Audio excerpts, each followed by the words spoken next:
Hello, my name is Renae Manos. Welcome to this podcast, Where to From Here, featuring conversations about luxury travel and how it's changing in every pocket of the globe.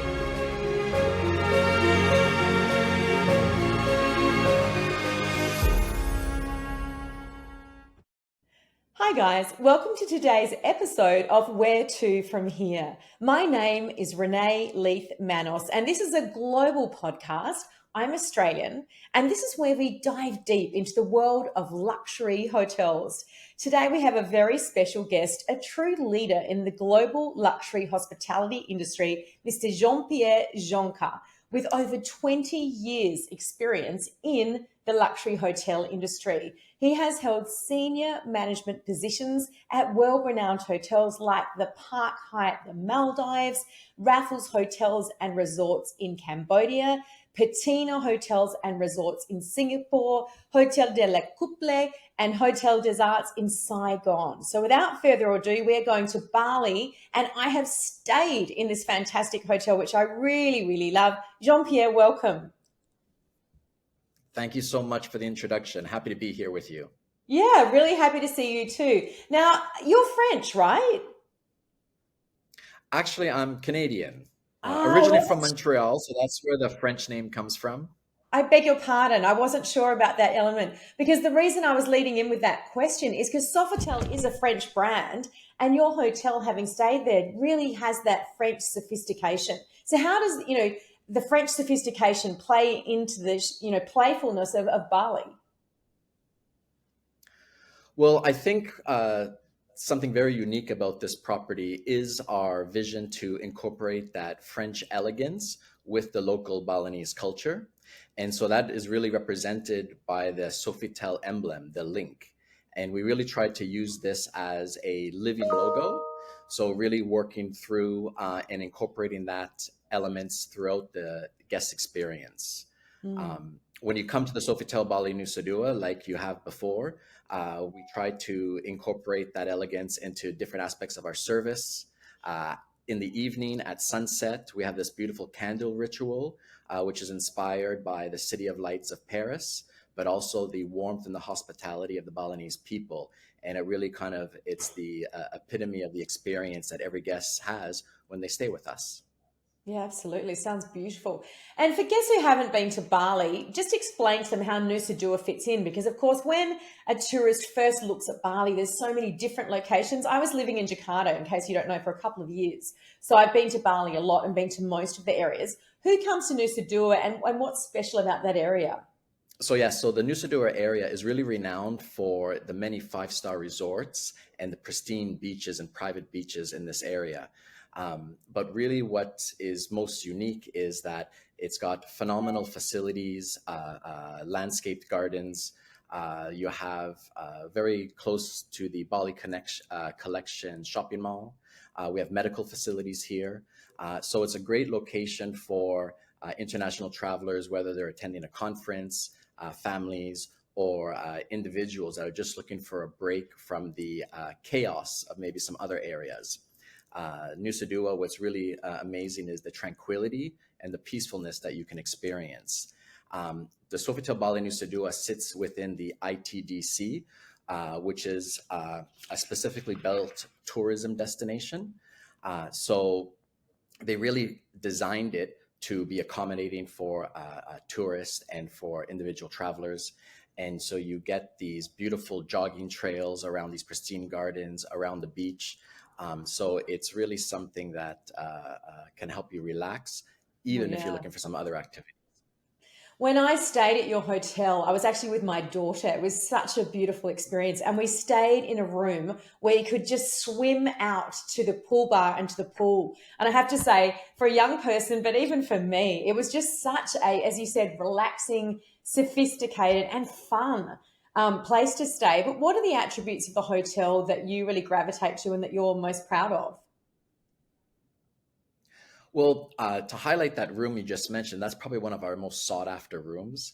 I'm not The surprised. Sofitel Bali has, it has, we have beautiful suites, beautiful villas, which you can find at many five-star resorts around Bali. But our pool access rooms really where you have this lagoon that leads right up to your balcony, right up to the Mm. doors of your room. So you can wake up in the morning, take a swim up to the pool bar, order a Bloody Mary, and go right back to your room. And that's probably one of our most unique features. I believe we're the only hotel and five-star hotel in Bali with that feature where you can actually access the main pool and the pool bar from your room. I haven't So seen that obviously that anywhere in the is, world. Probably like you. I mean, I've reviewed and stayed in a ton of luxury hotels. I'm very lucky. I haven't ever seen that. Have you seen that anywhere else in the world? no, Mm, no. And other places may have a lagoon by your pool, by your room, but you still have to then exit to go to the main area. And this that's is really right. where you don't even have to, so you can stay in your bathing suit all day long, which is quite unique. Um, Yes. and with our resort, like I said, some other things that I really gravitate to, I think it's really the personalized service that we've developed over the past few years, and it's really not just personalized, but it's tailored to each individual guest. We really try to empower our artists, our colleagues, to take those initiatives to really address each guest one by one and try to make it the most memorable experience as possible. Because being a 400 room hotel, we have guests, like I said, who are staying on a conference. Maybe they have a very limited amount of free time. We have Yeah. other guests that are traveling with families or multi-generational with grandparents or grandchildren with them. And then we have a lot of weddings, honeymooners here. And so people are looking for something different. And Yes. what's so great about us is that we have the facilities to accommodate that and actually make each stay really special. Yeah, no, absolutely. You know what I also really love was the gym because you have like a weights room that's really big with a ton of equipment. And I'm someone who is there every morning, but you have your cardio in a room next door, which is really chilled, like air conditioned, because of course Bali is super hot all the time. And, overlooking some water. Like it's a beautiful way to work out every day. Oh, absolutely. I mean, that's really popular with our guests. So, like I said, we do have our fitness, our weight room. We do have a separate cardio room. So, those who are looking for cardio and they want some, like I said, air conditioning and a little bit more Yeah. mellow and not hearing the clanging of the weights, you have a separate area there. And with that whole fitness and wellness, we also have the indoor spa with some beautiful treatment rooms. We also have cabanas by the beach. So if you want to do your spa treatment outdoors and really hear the lapping waves and the sound of the beach, you can Yeah. do that as well. And for those who just want to get out and do some other activities, we have our tennis courts, we have our volleyball nets, our badminton. The fitness team is really phenomenal, and they do yoga sessions, they do hit programs, and if you want to get out, like I said, the Nusa Dua area and ITDC is great for running or jogging outside. I Well, it's don't think very anywhere manicured. else in Bali. It's very Yeah, manicured I and don't think very anywhere else in safe. Bali you can do that. If you try to go running in Seminyak, I think you may get stopped in traffic and all the motorbikes around, It's which is tricky. great on its own. But if you're looking for that wellness and just activities, it's a great location. Yeah, no, absolutely. And what's happening in Bali right now? Because I was looking at numbers before I jumped on this call. There's so many people going. There's so many people going from all over the world. Are you feeling this just mass influx of people right now? Um, the Sofitel Bali and the Nusa Dua being in ITDC was always a very, very popular destination. So we always had our fair share of international travelers. But with the influx of more travelers coming to Bali, I think it's spreading and people are going to explore new areas. So while we've always been busy, we've always Hmm. had a solid customer base, a very loyal Accor Plus, all members coming here. But Bali is getting busier and busier, and Bali's expanding. People are going into Uluwatu more now, It's true. Jimbaran, even Yeah. past Ubud and Sanur, which is great to see. And how is the luxury hotel industry changing there? Are there more hotels coming in? Are more people coming to Bali for luxury? What are you seeing? Well, personally, I think the luxury hotel landscape in Bali is changing very similar to other destinations around the world. And that's really, really driven by the luxury traveler has changed. In the past 20 years ago, when I first started, luxury was international five-star brand names. It was marble, chandeliers, gold, and silver. And that's Yeah, what right. luxury meant. And that's where people went Yes. to. But now luxury is about tailored experience. It's about culture. It's about being able to have an authentic community response to your activities. And so, because of that, there's a lot more smaller, independent boutique hotels that are breaking into that luxury segment. And so Mm, it's becoming very diverse and very aggressive. And so we have to be, it's getting very competitive to what yeah. luxury is. And so that's something that I've really focused in my 2 years here at the Sofitel Bali Nusa Dua. It's not just that we're in a pristine, manicured location. It's not just that we have phenomenal rooms where you can swim up to the bar. It's really about trying to incorporate those cultural elements. It's really about trying to incorporate that tailored experience. It's working with the local community and offering those something that people don't get back home. And Yeah. so I think we've responded very well. Other traditional five-star or luxury properties or larger scale maybe have not responded as quickly or as well, but it's extremely competitive. And so luxury is now a feeling. It's not a brand name. It's how someone makes you feel. Yeah, no, absolutely. And I think that's expressed in the Sofitel video that was just released not very long ago with Gillian Anderson, don't you think? Absolutely. It's where encounters meet. It's where free minds meet. It's really about who you interact with, the memories you take with you, those interactions that shape you, and that's what luxury is. Mm. How long have you been in Bali? This is my first property, so I'm coming up shortly to 2 years. Yeah. Like you said, I've over 20 years. I think I've worked in 9 or 10 different countries at 15 Wow. different hotels.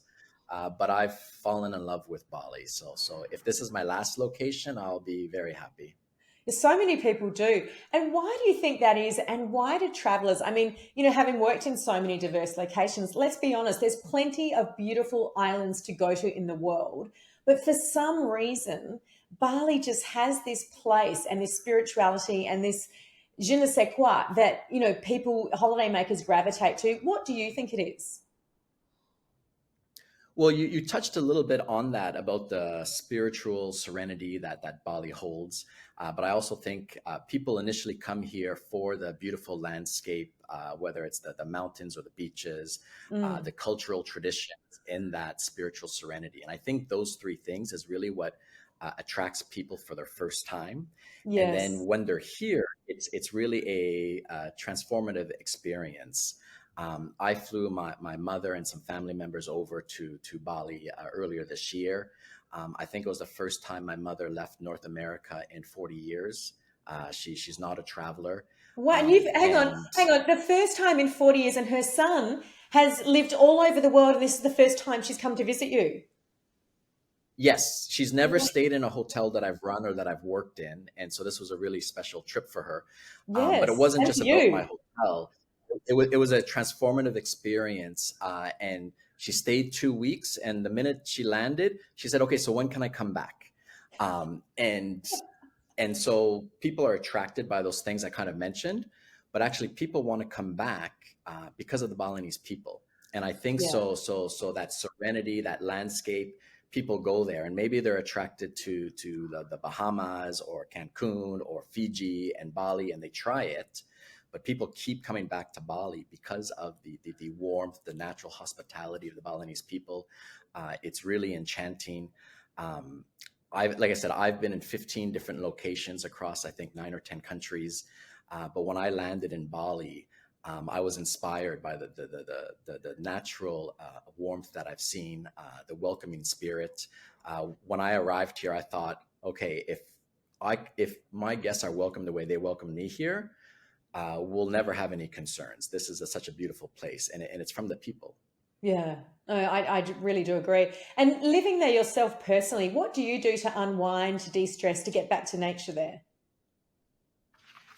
Well, there's a few things. I'm a foodie. I grew my career through food and beverage, and I love art. I love culture. So most of my things to de-stress are around that. I Mm. have a few favorite restaurants. I mean, the dining scene is really developing over the island. But some of the restaurants that I keep going back to, I'll probably have to say Kuka in Jimbaran. Hmm. They use local ingredients, but it's really playful presentation, really creative, small plates, How do you very spell that? minimalist Kuka? restaurant. How do you spell it? Sorry. Cuca, Okay. Yeah. Cuca. It's a very minimalist restaurant with an open kitchen, so it's really about the food and the company you're with. I keep going back there. I think one time I was there 5 times. I just had visitors coming, and I said, okay, we got to go try Kuka. So I keep going back. I think I need a membership card there. I love it. Mama, yeah. There's another restaurant that I really enjoy, which is out in Seminyak. So it's really Mama San. This It's been there place a long really time. has, It's been there a long time. yeah, it's been there a long time, and they do a twist on Asian flavors, and so, but that's a very lively restaurant.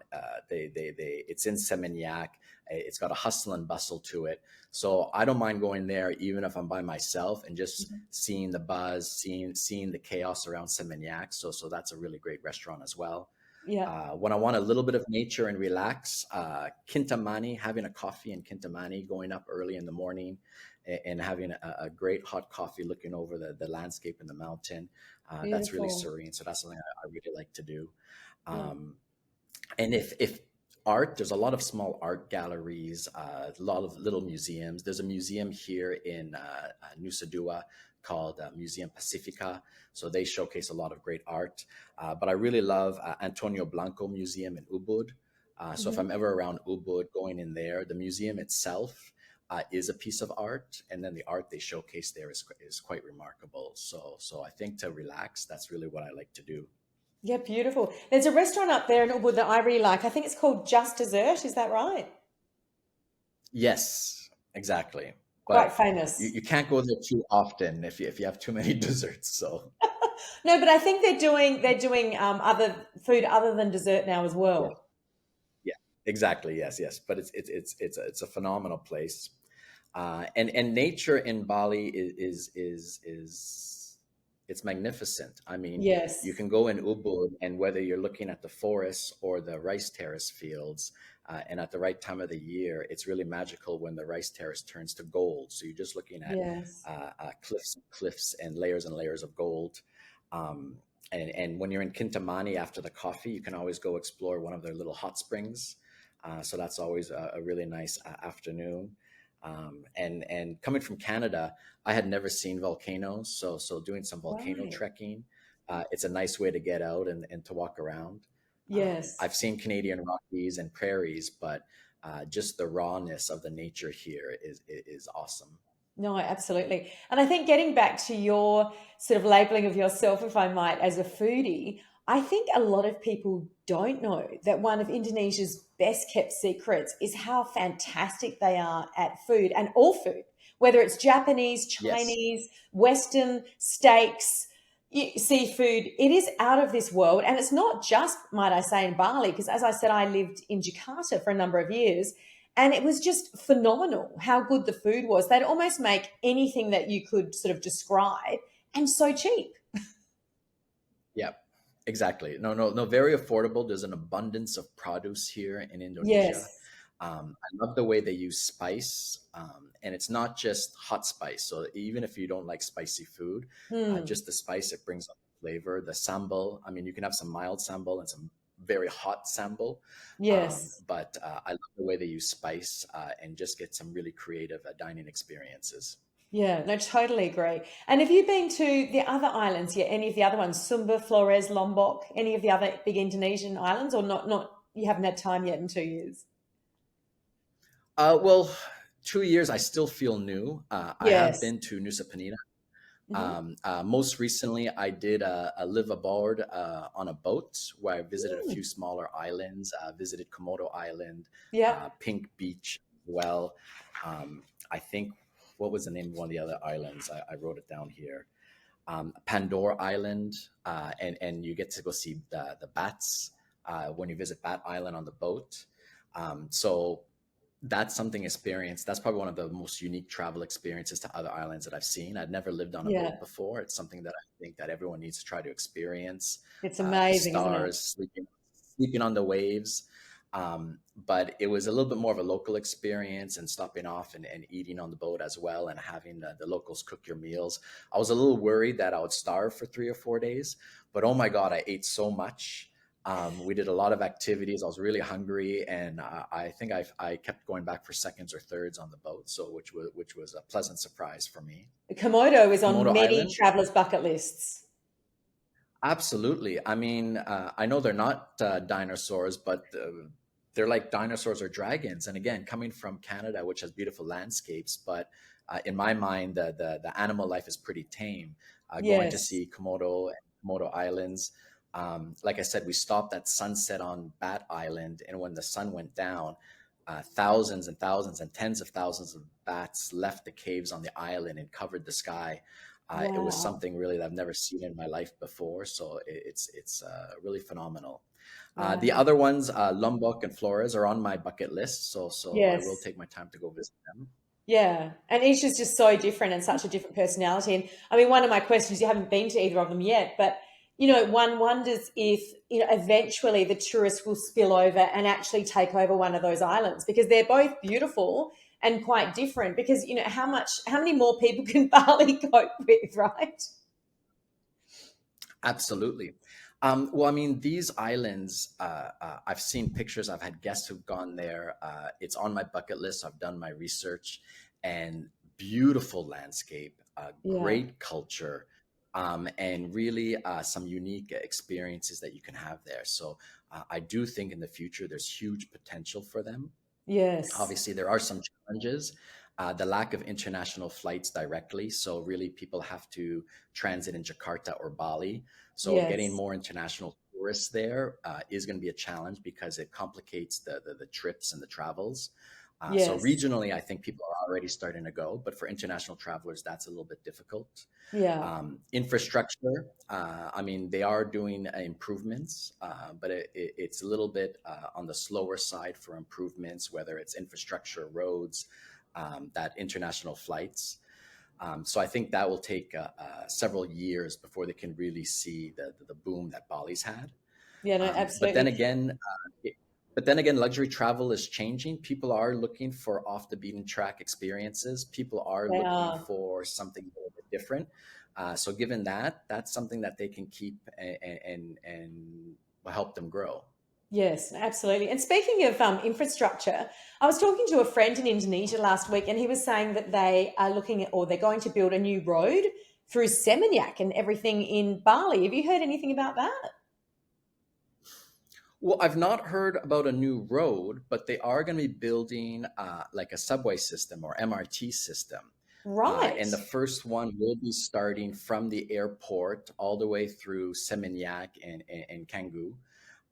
And so it's going to be underground, a little bit above ground, but most of it underground, I think like 20 meters below sea level. And they did the groundbreaking ceremony in September. And I Hmm. believe eventually there'll be five different lines. So from the airport linking Seminyak, Sanur, all the way down to Uluwatu and here in Nusa Dua. So that's really Wow. going to improve traffic flow and help people get to different destinations going through. It is a privately funded construction plan, so which should keep it on track. Timeline, how many years it's going to take? I think the first line, from what I've seen in other destinations, anywhere between 2 and 5 years. But in the coming years, there will be some improved infrastructure so people can explore other areas and not be confined to one location, which is Yeah, very makes exciting. sense. Yeah, that's very exciting. As you say, it'll take a while, but that's fantastic that it's already underway. The plans are there. Yeah. Oh, brilliant. And tell me, so when you're traveling now, having lived in so many different locations and destinations, where do you like to go to? And is it in luxury? Now that your mum's traveling, you don't have to go home so much.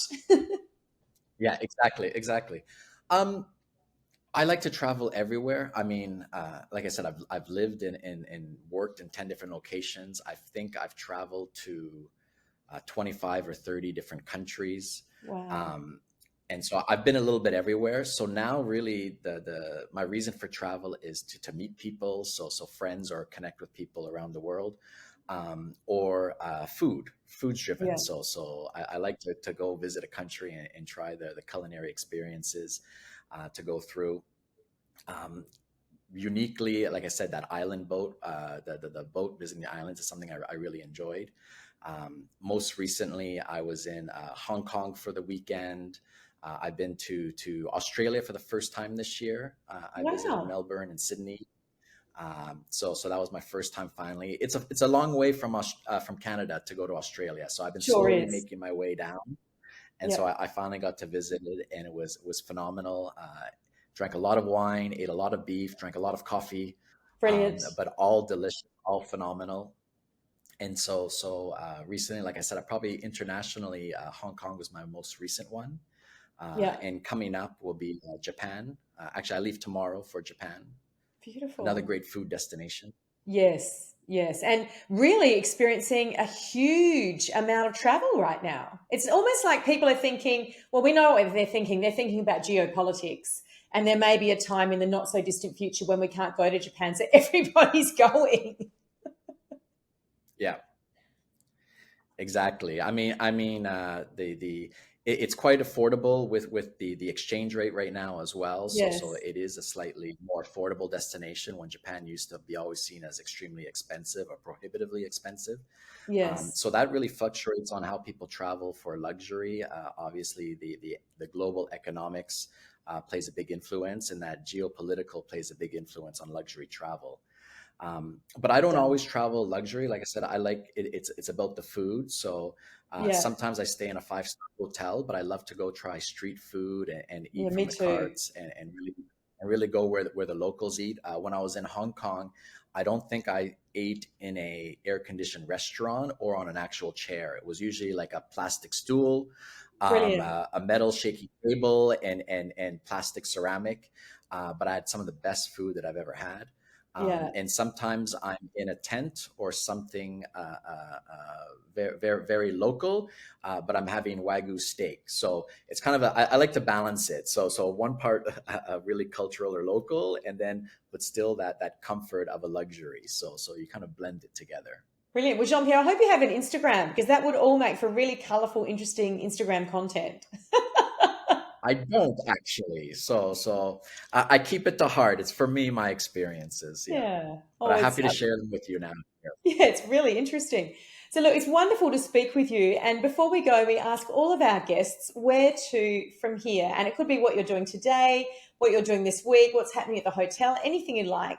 So, where to from here for you? Well, where to? I already mentioned it. I'm flying off to Japan Hmm. tomorrow. But what's making it really special is I'm taking my executive team to Japan, a little bit of a Wow. reward trip for them for all their hard efforts and for the incredible job they do here at the hotel. So we're going to be 8 of us flying off to Japan. And a reward, but also hopefully inspirational team building, get some of those creative juices flowing. We're going to be going to Osaka, Kyoto, Kobe, Tokyo, and really try to experience some service, some hospitality, some creative food, some visiting some temples and shrines. And so it's really exciting because actually it's the first time that I'm taking my team with me.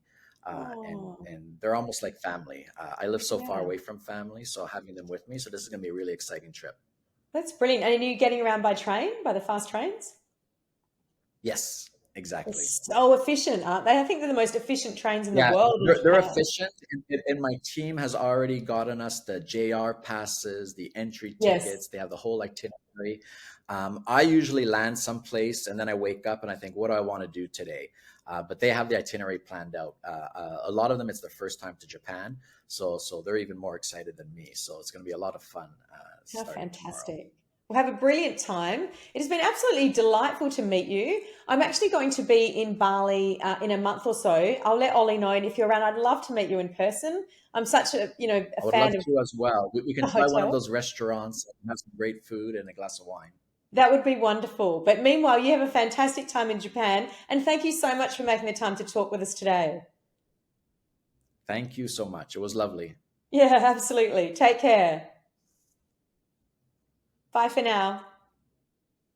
Bye bye. Don't forget to subscribe here and follow us on Instagram and Facebook for regular travel updates. You can also hear our episodes on Spotify and Apple Podcasts.